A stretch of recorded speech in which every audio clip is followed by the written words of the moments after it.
Does CJC-1295 cause hair loss? Now look, I've got my fair share of cul-de-sacs, and yeah, I've got plans for it. I just need to execute on the plans. But here's the thing, CJC-1295 and hair loss, if you're wondering, does it cause this? And I know a lot of you have asked this question. You've probably found two camps. One person swearing that this peptide wrecked their hairline. That just gave me male pattern baldness or whatever is going on. And another group said it did nothing to their hair at all. And so if you're someone who's sitting between those two camps and you're wondering who to believe, well, hopefully this video will shed some light on that. So I'm Regan Archibald, founder of Ageless Future. We're the world leader in longevity medicine, and I believe that no matter what age you are, you can look, feel, and perform your best by using peptides, as long as it's done through 503A compounding pharmacies, written by licensed providers. Go to agelessfuture.com and you can get access to world-class peptides from brilliant pharmacists who have licenses. Everything is monitored for safety. We go through all of the inspections that you would expect in the United States.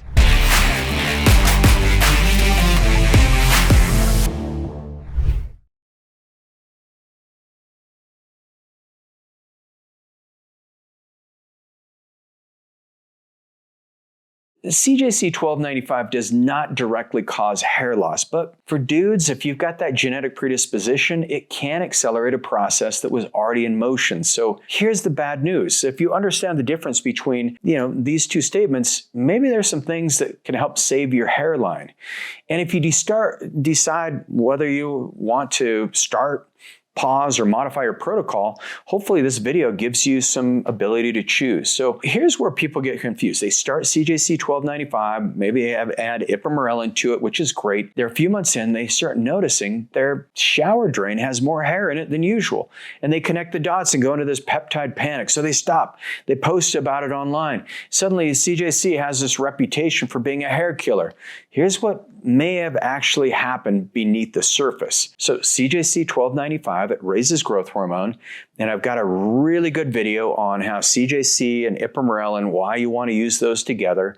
But what happens when you raise IGF-1, that's the workhorse for growth hormone, it produces this powerful anabolic signal. And that drives tissue repair, fat oxidation, so that means you're going to lose some belly fat, cellular repair kicks in, and that's why we use it. It's a very powerful biological signal. IGF-1 doesn't operate in a vacuum. It helps certain tissues, specifically in the scalp and hair follicles.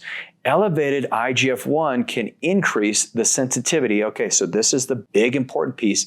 It increases the sensitivity of DHT receptors in men who are genetically predisposed to androgenic alopecia. DHT, or dihydrotestosterone, is an androgen responsible for miniaturizing the hair follicles in pattern baldness. So if you think of DHT, it is one of the markers that can get increased because you get more sensitivity to those receptors in the hair. And so CJC, it doesn't produce DHT. So dudes, if you don't have the risk of this DHT genetically induced hair baldness pattern, this is great. But if you do have it, when you elevate your IGF-1, you may turn up the volume in these existing DHT signaling in those of you who have follicles that are already primed to respond genetically. And so if you're never going to lose your hair, CJC-1295 poses essentially zero risk to your hairline.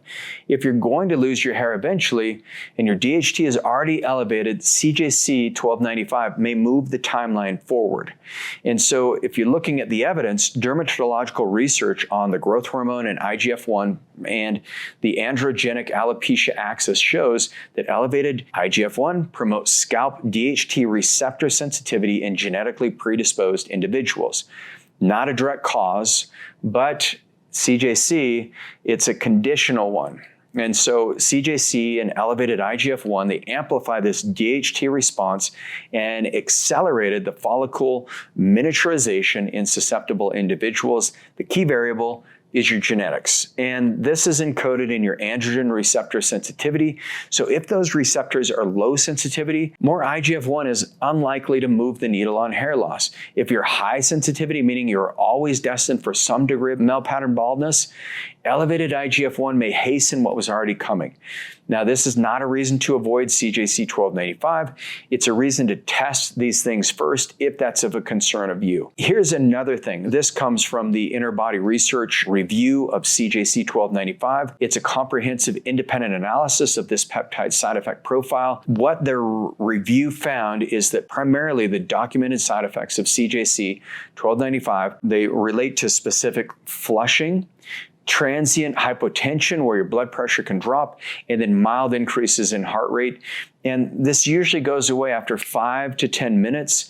And so if you do get that transient flushing, just be aware of that. If you have any kind of cardiovascular health issues, just be careful on CJC. Make sure you're working with licensed medical providers. I mentioned at the beginning.